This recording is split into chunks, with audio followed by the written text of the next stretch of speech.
Hey all, I just want to show you a quick tip on how to change just the leaf color on trees. If you've watched Mike's tutorial on how to change some of the colors of the trees to tone them down, I often think they come in way too saturated. He shows you how to adjust this main color and then apply and generate materials. Doing that, however, will darken your branch, your trunk, your branches, and your leaves. And so I have sort of a cleaner way to do that, or a way that I prefer to do it, and I'm just going to go through that with you here.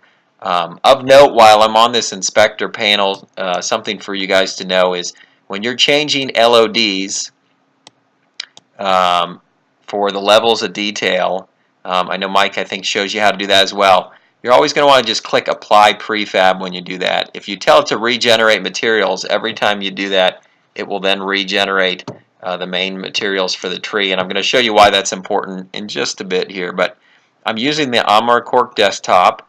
I'm going to scroll up and go to the Armor Cork desktop materials here, and so then we've got the different level of details, and we open those up, and you see there's a leaves here, and in the end you're going to just want to adjust the leaves, and I'll show you what happens here. If we do that, then it doesn't impact the trunk. So hopefully you can see that. Trunk's a little dark, but in the end you can see that it still maintains its brownish hue. And so I'm going to go ahead and take this color, and now say this is, you're going to want to get it to where you like it, and say this is what we want it to be.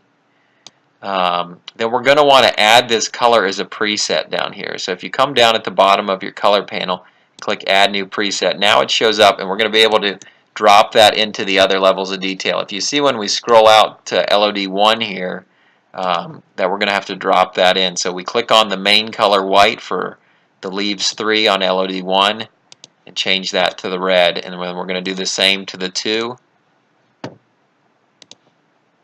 And then I just want to show you this as well. I mean, you're going to do it to the billboard, and oftentimes the billboard comes in way too bright, and so even if you're not darkening up the tree prefab, you may just want to go touch up your billboard. As you can see, most of my course, I have one in here that's not great, but if you see when I scroll out, you don't see too much hue changes when we're getting to the billboards.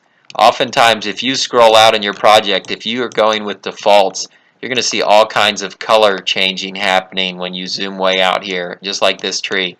And that's because the billboard often is way too bright or too saturated. So I'm going to drop that same red in, and now you'll see it makes sense as we scroll in. We're not getting too much alteration between the LODs. Now the one point that I made in the beginning, I'm going to scroll back down here and go to the Armor Cork Desktop Inspector. The one point I made in the beginning is when you change your LODs, just make sure you click Apply Prefab. So let me alter something here. If I click Apply and Generate Materials right now, and this is white, it's going to just overwrite everything that I just did. Now thankfully, if you accidentally do that, you made that preset color, so you can easily go back and change it, and that red color that I was using was still here. So I think you get the idea there. It's just a way to change just the leaves, and then also make sure you change your billboard. And I think this is just a better way to get some more realistic looking trees.